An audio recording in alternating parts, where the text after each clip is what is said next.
Hello दोस्तों, this is Manoj Kumar again. दोस्तों, 3-4 topic जो करंट अफेयर्स के वो बच गए थे कल के, जो 23 तारीख थी कल, आज 24 तारीख है। वो कल के जो 3-4 टॉपिक बच गए थे, तो आज संडे है तो मैंने सोचा उन्हें आज डिस्कस कर लिया जाए। तो ठीक है, अब उन 3-4 टॉपिक को हम डिस्कस करना स्टार्ट करते हैं। ठीक है दोस्तों, तो पहला आर्टिकल हमारा वीर कुंवर सिंह जी के बारे में है। वीर कुंवर सिंह जिनका जन्म 23 अप्रैल 1777 को हुआ था, और अभी बिहार में इस पे जो हमारे अमित शाह जी है उन्होंने विजिट किया बिहार में, भोजपुर में। तो ये जो वीर कुंवर सिंह जी थे, इन्हें किस लिए याद किया जाता है? इन्होंने अंग्रेजों के खिलाफ बहुत बड़ी लड़ाई लड़ी थी। क्या नाम, जो 1857 की हमारी क्रांति हुई थी, उसमें इनका बहुत बड़ा पार्टिसिपेशन है बिहार में। इन्होंने भी जो अंग्रेजों के खिलाफ खड़े हुए, और सबसे बड़ी बात यह है कि जब ये क्या नाम, इन्होंने लड़ाई लड़ी अंग्रेजों के खिलाफ, इतनी बड़ी पावर के खिलाफ, तो तब ये 80 साल के थे। देखिए, इतने बूढ़े होने के बावजूद इन्होंने अंग्रेजों के खिलाफ एक आवाज उठाई और मुखर आवाज बन के खड़े हुए, लोगों को अपने साथ इकट्ठा किया। इनके साथ इनके भाई भी लड़े थे, और इनके जो चीफ कमांडर थे आर्मी के, वो भी इनके साथ थे। तो इन्होंने लड़े। ठीक है, तो ये तो इनके थोड़ा कंट्रीब्यूशन के बारे में, तो हम इनके बारे में थोड़ा जान लेते हैं। कहाँ पैदा हुए, इनका और दूसरे नाम क्या है, कब इनकी डेथ हुई, और कौन से ये उससे थे, वंश से थे। तो जैसे कि हमने डिस्कस किया, कल 23 अप्रैल था, तो इनका 23 अप्रैल के दिन इनकी बर्थ एनिवर्सरी है, यानी कि इनका जन्म 23 अप्रैल 1777 में हुआ था। इनकी मृत्यु 26 अप्रैल 1858 में हुई थी। ये जगदीशपुर के जो परमार राजपूत थे, उसके उज्जैनिया क्लैन में इनका जन्म हुआ था, जो कि जगदीशपुर बिहार में था उस टाइम पे, आज भोजपुर के नाम से बिहार में प्रसिद्ध है। इनके पिता का नाम राजा शहजादा सिंह था। ये चीफ ऑर्गेनाइजर रहे हैं ब्रिटिश के अगेंस्ट, जो फाइट इन्होंने लड़ी उसके चीफ ऑर्गेनाइजर रहे, यानी कि ये मुख्य कर्ता धर्ता थे। जो उन्होंने लड़ाई लड़ी थी उसके लीडर थे। 1857 की जो लड़ाई लड़ी, 80 साल की उम्र में। और क्या नाम, ये गोरिल्ला वारफेयर के बड़े ही दक्ष इंसान थे, क्योंकि इन्हें बहुत ही गोरिल्ला वारफेयर में बहुत ही दक्षता हासिल थी।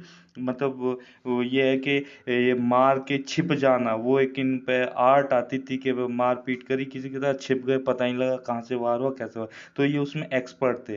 तो 1966 में गवर्नमेंट ने इनके जन्मदिन के उपलक्ष्य में के स्टाम्प भी इशू किए थे। और बिहार गवर्नमेंट ने वीर कुंवर सिंह यूनिवर्सिटी, जो कि आरा में है, 1992 में बनवाई इनके नाम से। इनके नाम को वो करने के लिए, इन्हें सम्मान देने के लिए। 2017 में वीर कुंवर सिंह सेतु, आरा और छपरा जो ब्रिज है, उसे वीर कुंवर सिंह सेतु के नाम से जाना जाता है, जो कि 2017 में बना। 2018 में जो इनकी 160वीं डेथ एनिवर्सरी, उस पे जो स्टेचू था उसे हटा के रिलोकेट किया गया, जो लेडी हार्डिंग पार्क में लगाया गया, और जिसे अब नाम जाना जाता है वीर कुंवर सिंह आज़ादी पार्क के नाम से। तो ठीक है दोस्तों, ये वीर कुंवर सिंह जी के बारे में हमने कुछ इंफॉर्मेशन डिस्कस की। तो अब हम आगे बढ़ते हैं। हमारा अगला article open general export licence से है। देखिए, इसे थोड़ा डिस्कस करने से पहले इसका थोड़ा सा इसके बारे में जानते हैं कि क्या हो, कि जैसे कि इंडिया एक्सपोर्ट करता है, इंपोर्ट करता है डिफेंस इक्विपमेंट्स को। तो जो इनको एक्सपोर्ट इंपोर्ट करने में कभी भी आप देखें कि हमेशा कुछ ना कुछ प्रॉब्लम आएगी। जो लाइसेंस को लेके प्रॉब्लम आए, ब्यूरोक्रेसी को लेके प्रॉब्लम आए, या एक्सपोर्ट में जो टाइम लगता है, इंपोर्ट में जो टाइम लगता है उसमें प्रॉब्लम आए। किसी इक्विपमेंट को आना 1 महीने में, तो पता लगा उसे 3 महीने लग गए, वहाँ से क्लियरेंस ही नहीं मिल पाया, डॉकयार्ड से क्लियरेंस नहीं मिल पाया। तो इन जो सारी बाधाएं, प्रॉब्लम है, इनको रिड्यूस करने के लिए, इसको कम करने के लिए गवर्नमेंट ऑफ यूके ने इंडिया के साथ मिलके ये ओपन जनरल एक्सपर्ट लाइसेंस देने की घोषणा की है। क्योंकि हमें पता है कि अभी जो यूके के प्राइम मिनिस्टर है वो अभी यहाँ पे आए हुए हैं। ठीक है, तो उन्होंने ये क्या किया, यूके ने इंडिया के लिए लाइसेंस बनाया है, जिसमें ये ब्यूरोक्रेसी को, जो डिलीवरी टाइम है, जो डिफेंस प्रोक्योरमेंट के लिए डिलीवरी टाइम है, उसको ये कम करेगा। ठीक है, अब इंडिया के साथ इन्होंने एक नई जो जेट टेक्नोलॉजी और मेरी टाइम स्फीयर में मिलकर नए इनोवेटिव टेक्नोलॉजी के साथ पार्टनरशिप की है, जिससे कि जो मेरी टाइम में थ्रेट होती है, और जेट टेक्नोलॉजी डेवलप करके इंडिया एक इन थ्रेट को टैकल कर सकता है। अब क्या किया गया है कि जो ये गवर्नमेंट है, ये अपने इस लाइसेंस को डोमेस्टिक सप्लायर्स को देगी, जिससे कि जो ये आपका डिलीवरी टाइम है वो कम से कम हो, और इससे डिफेंस एक्सपोर्ट, जो कि इंडिया का डिफेंस एक्सपोर्ट होगा, उसमें भी बूस्ट मिलेगा, और ये ईज ऑफ डूइंग बिजनेस को भी इम्प्रूव करेगा। ठीक है, ये किस किस कंट्रीज को अलाउ किया गया है इस लाइसेंस के अंदर, जैसे कि पहले यूके के साथ बेल्जियम है, फ्रांस है, जर्मनी है, जापान है, साउथ एशिया है, साउथ अफ्रीका है, UK, USA, Canada, Italy, Poland, Mexico, और अब इस लिस्ट में इंडिया भी शामिल हो गया है।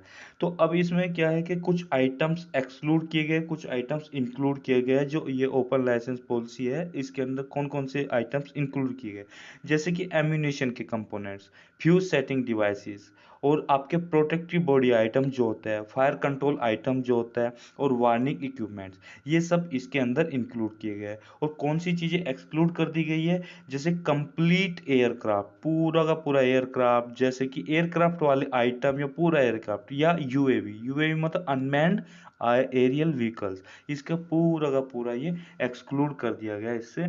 तो ठीक है, ये हमने आर्टिकल डिस्कस किया। अब चलते हैं नेक्स्ट आर्टिकल की तरफ। हमारा नेक्स्ट आर्टिकल मीटियोर शोवर से है। देखिए यहाँ पे दो वर्ड है, मीटियोर और शोवर। अब मीटियोर को पहले जानना जरूरी है, और शोर, तो आप जानते हैं, शोर एक तरह की बारिश होती है। तो अभी क्या हुआ कि एक फिनोमिना देखा गया इंडियन स्काईज में, एक फिनोमिना देखा गया कि जैसे कि हम नहीं देखते कभी कभी कि तारा टूटता है, उसके पीछे एक पूंछ सी होती है, जलती हुई पूंछ सी, जिसमें लाइट सी लगी होती है कि भाई कोई पूंछ है, कोई लाइट है जो लंबी सी है वो, और धरती की तरफ आ रही है। वो क्या होता है कि एक मीटियोर होता है, एक डस्ट पार्टिकल बोले, डस्ट का एक रॉक बोलो, जब वो हमारे एटमॉस्फेयर में, अर्थ के एटमॉस्फेयर में एंटर करता है, तो फ्रिक्शन की वजह से जो उसके वो पार्टिकल्स होते हैं, वो क्या होता है, बर्न आउट हो जाता है। बर्न आउट होने की वजह से जब उनमें आग लगती है, वो शाइन करते हैं, चमकते हैं। तो कुछ मीटियोर्स तो अर्थ तक आ जाते हैं, कुछ मीटियोर्स अर्थ तक नहीं आ पाते, अर्थ के एटमॉस्फेयर में ही वो बर्न आउट हो जाते हैं धरती तक पहुंचने से पहले। जो बर्न आउट हो गए वो तो हो गए, और जो मीटियोर आपके धरती पर पहुंच गए, अर्थ की सरफेस पर पहुंच गए, उन्हें मीटियोराइट्स बोला जाता है। ठीक है, तो हमने थोड़ा सा इसका कंसेप्ट डिस्कस किया, इसमें बहुत ज़्यादा तो ऐसा कुछ नहीं है, पर कुछ कुछ वर्ड्स है जिनकी डेफिनेशन, जिनका डिफरेंस जानना जरूरी है। ठीक है, तो चलिए थोड़ा स्टार्ट करते हैं। तो लाइरिड मीटियोर शोवर्स, अभी क्या हुआ, स्काई में, इंडियन स्काई में 22 अप्रैल को ये चीज देखी गई। अब लाइरिड क्या होता है, डेब्रिस ऑफ कोमेट होता है। अब कोमेट क्या होता है, कोमेट भी एक रॉक और आइस की चट्टान होती है, ये उसके टुकड़े होते हैं। जो ये, अगर कोमेट आपका सन की तरफ जब बढ़ता है, तो सन की एनर्जी से कोमेट के सरफेस पे जो पार्टिकल आइस होती है, वो बर्न आउट होने लगती है, पिघलने लगती है, मेल्ट होने लगती है। तो वो मेल्ट होकर एक शाइन बना लेती है, पूंछ बना लेती है, जिसे हम टेल बोलते हैं।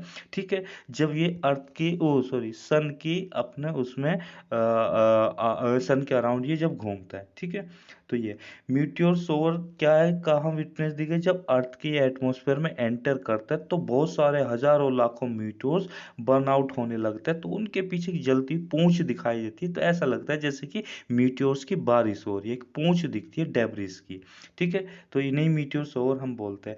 अब ये एस्टेरॉयड क्या होता है, एस्टेरॉयड ये इनएक्टिव रॉक होती है, एक बॉडी होती है जो सन के चारों तरफ चक्कर लगा रही होती है। ठीक है, कॉमेट अभी हमने पढ़ा, ये एक स्मॉल बॉडी होती है, कभी कभी एक्टिव रहती है। ये ऑब्जेक्ट होता है आइस का, जो कि वेपराइज होता है सनलाइट से, और डस्ट और गैस का टेल फॉर्म कर लेता है। ठीक है, मीटेरोइड क्या है, small particles from A comet और एस्टेरॉयड ऑर्बिटिंग सन। मीटियोर अभी हम पढ़ चुके हैं कि क्या होता है। ठीक है, अब मीटियोराइट क्या होता है, मीटियोराइट भी हमने पढ़ चुके हैं। जो मीटियोर आपके अर्थ एटमॉस्फेयर को पार करके अर्थ पे पहुंच जाता है, उसे मीटियोराइट कहते हैं। ये थोड़ा सा मैंने फिगर बनाया है, इसमें थोड़ा थोड़ा दिखाया है। हालांकि अभी प्रॉब्लम क्या हो रही है, देखिए मेरे पास अभी ज़्यादा इंस्ट्रूमेंट नहीं है इसे कंप्यूटर पे बना के वो करने का, क्योंकि अभी मैं उसे अरेंज कर रहा हूँ। तो जैसे ही अरेंजमेंट होगा तो आपको और बेहतर उसमें दिखेगा ये, और बेहतर डिजाइन में और बेहतर अच्छे लुक में आपको दिखाई देगा, फिगर के साथ, मैप के साथ। तो अभी तो थोड़ा सा आप इसी से काम चलाइए प्लीज। कि जो कॉमेट होता है, chunk of rock and ice होता है, ओरिजिनेट कहाँ से होता है, आउटर सोलर सिस्टम में ओरिजिनेट होता है। ये टेल रखता है, इसके पास टेल होती है, मतलब वही पूंछ टाइप होती है, क्योंकि सन के सोलर सिस्टम में होता है, सन की उससे पिघलते हैं उसके, वो बर्नआउट होते हैं। एस्टेरॉयड क्या होता है? ये सिंपल रॉक होती है, जुपिटर और मार्स के बीच में ऑर्बिट करता है। मीटेoroid ये डस्ट के जो ग्रेन होते हैं छोटे छोटे, उससे ज़्यादा बड़ा होता है पर स्मॉलर होता है एस्टेरॉयड से। इस एस्टेरॉयड से छोटा होता है पर जो डस्ट के पार्टिकल होते हैं उससे बड़ा होता है। मीटेoroid जो अर्थ पर पहुंच जाए, मीटेoroid जो मीटेoroid अर्थ पर पहुंच गया उसे हम मीटेoroid बोलेंगे। ठीक है, तो नेक्स्ट आर्टिकल हमारा है पेरिस बुक फेस्टिवल 2022। ये बहुत बड़ा आर्टिकल नहीं, छोटा सा एक फेस्टिवल हो रहा है पेरिस में, जिसे इंडिया को chief of honour country, oh sorry, guest of honour country designate किया है पेरिस वालों ने। तो इंडिया को ये डेजिग्नेट किया है। इससे पहले जो लास्ट टाइम डेजिग्नेट किया था 2007 में किया था। इसमें संभावना ये जताई जा रही कि 80,000 विजिटर लगभग आएंगे, जिसमें से 1,000 ऑथर होंगे और लगभग 350 पब्लिशर्स इसमें शिरकत करेंगे, पार्टिसिपेट करेंगे। ये 3 दिन का फेस्टिवल होगा और ये 22 तारीख से 24 तारीख तक चलेगा। तो ये आपके आज के करंट अफेयर्स थे, लगभग 3-4 करंट अफेयर थे जो कि हमारे कल छूट गए थे, हम डिस्कस नहीं कर पाए थे। तो कल मंडे होगा, कल फिर हम नए करंट अफेयर्स के साथ, नए सेशन के साथ फिर से डिस्कस करेंगे। तब तक के लिए thank you very much for discussion.